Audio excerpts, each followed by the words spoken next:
My name's Isaac.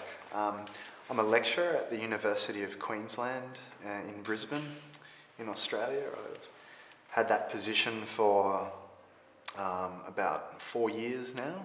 My personal background, I was born in, I'm 33 years old now, so I was born in 1975. I'm the fifth son, the fifth child, so I have 4 older brothers. Actually, they were all pretty much teenagers when I was born, so I was influenced a lot by them as I was growing up when I was a small child. So they were a mixture, all different sorts of people. One of my brothers, or a couple of my brothers, were quite academic. Some quite sporty, some into music, and all of these things influenced me, I think.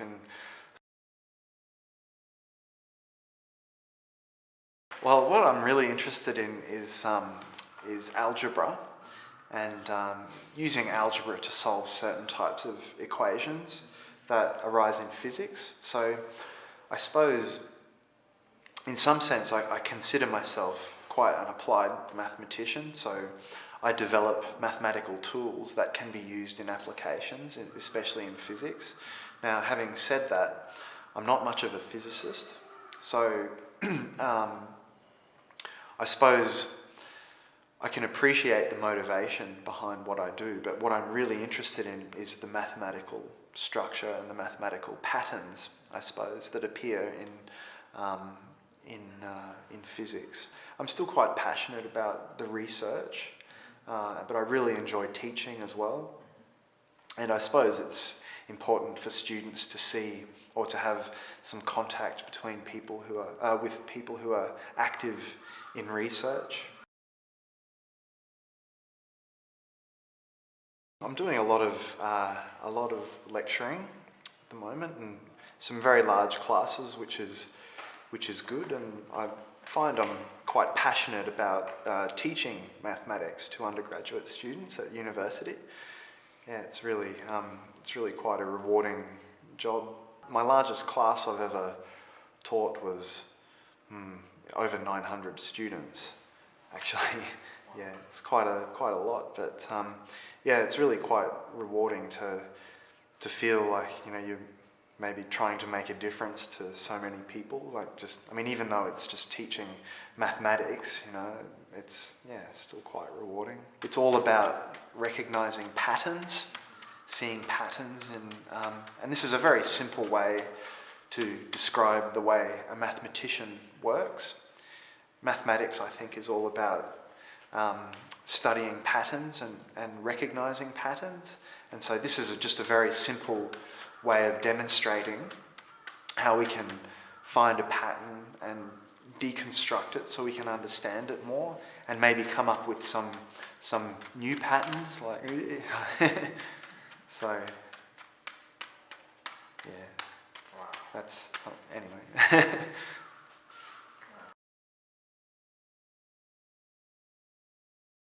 I gave my course to the students here at Osaka Prefecture University in English, and I wasn't sure how that would go, but actually I was quite impressed with what I perceived as their level of understanding with what I had to say, and some of the students would ask very good questions. Yeah, I find Japanese grad students are very, take their role very seriously as students. At least that's the impression that I've had. I'm still, my own career it's still quite early in my career. And one thing I have noticed is that going to conferences and traveling and meeting people that are in your research area is such an important thing to do. It's just talking with people. There's one thing, it's very important to read a lot of background material and understand the area. You can apply this not just to science, but to any area, I think, is to understand what people have done in the past, why people do that, that sort of thing.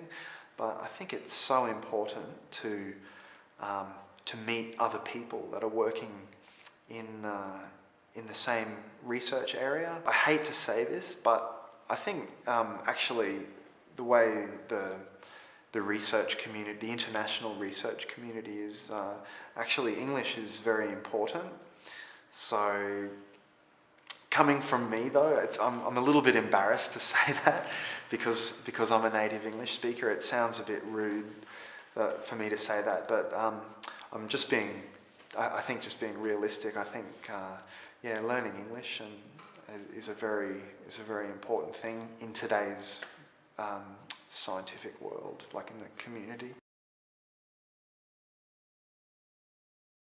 I think it's a great program actually, for a couple of ways. So although I'm visiting this university, I have in the past worked with Professor Isaac from Osaka Prefecture University, and so during my time here, while I was giving the courses to graduate students and giving these other seminars, like the juggling seminar, for example, I've been doing some research with Professor Aizawa, and also one of my own graduate students who has travelled with me. And so the three of us have been working very closely for these 3 weeks, and I think through this program it's given me a great opportunity, as well as Professor Aizawa and the student, to work together and start to talk about new ideas and perhaps some new find some new results. Hopefully my contribution especially to the graduate students, to their education here, I hope that's made a difference. I mean, even though it's just been I've given a few lectures on my own research area, I hope they get something out of that. And it seems to have worked.